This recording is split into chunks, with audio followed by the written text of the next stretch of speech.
Herkese merhaba. Bu bölümde dikiş makinesini düzgün kullanabilmemiz için dikiş alıştırmaları yapmamız dikiş dikmede çok yarar sağlayacaktır. Bu yüzden ben böyle bir kağıda dikiş dikmek için kılavuz çizgileri çizdim kendime. Bunun altına herhangi bir kumaş parçası yerleştirip bu şekilde ister iğneleyebilirsiniz, ister elde tel alıp bunu kumaşa monte ettikten sonra makinemizde bu çizdiğimiz kılavuzlardan giderek makine hakimiyeti için tecrübe kazanmış oluruz.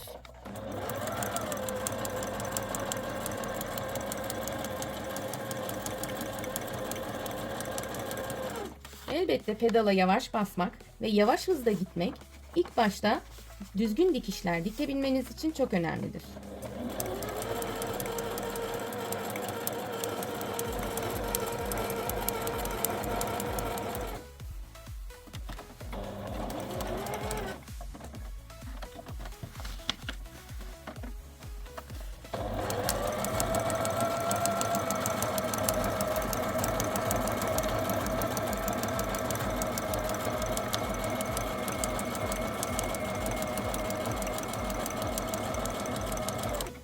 Egzersiz kağıdı daha hazırladım. Tekrar dikiş kılavuzu olarak bu çizgilerden yararlandım. Yine az önce belirttiğim gibi bir kumaş kağıdımızın altına yerleştirdikten sonra dikiş makinemizin ayağına şeklimize göre iğnemizi denk getirecek şekilde mandalımızı indiriyoruz.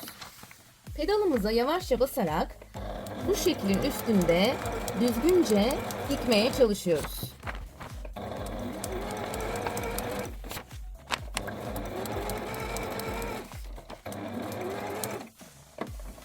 Köşelere geldiğimizde elimizle iğnemizi tam köşe noktaya batırdıktan sonra ayağımızı kaldırıyoruz ve kumaşımızı tekrar bu şekilde çevirip ayağımızı indirip dikmeye devam ediyoruz.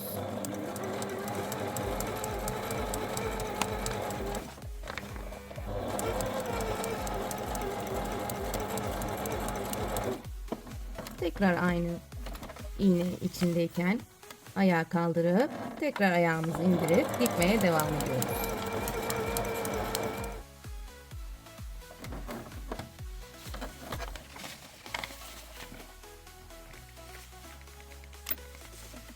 Bu dikiş egzersizinde iç içe geçmiş dikdörtgenler bulunmaktadır. Şeklimizin köşe noktalarında iğne kumaşa batık şekilde makine ayağını kaldırıp kumaşımızı döndürür, ayağı indirip dikişe devam ederiz. Bu egzersiz dikim yapacağımız kıyafetlerde, örneğin yaka dikimi, kol manşeti, yırtmaç dikimi gibi yerlerde, dönüşler ve keskin noktalarda düzgün bir dikiş çıkarmamızı sağlar.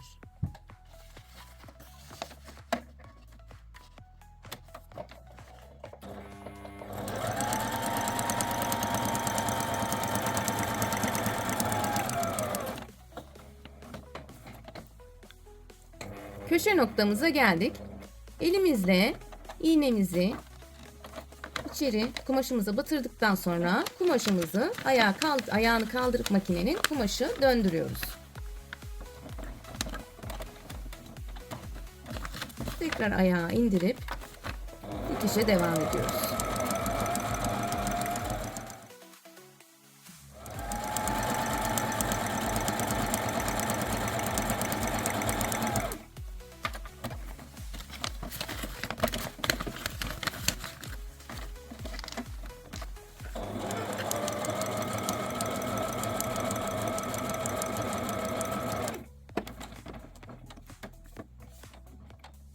Köşe noktasında iğnemiz kumaşın içinde bu şekilde kaldı. Ayağımızı kaldırıp kumaşımızı döndürüyoruz ve düz bir şekilde dikmeye devam ediyoruz.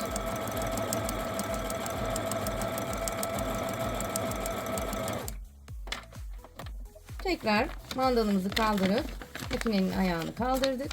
Kumaşımızı çeviriyoruz ve ayağımızı indirip düz bir şekilde dikiyoruz. İzlediğiniz için teşekkürler. Yeni videolarda görüşmek üzere.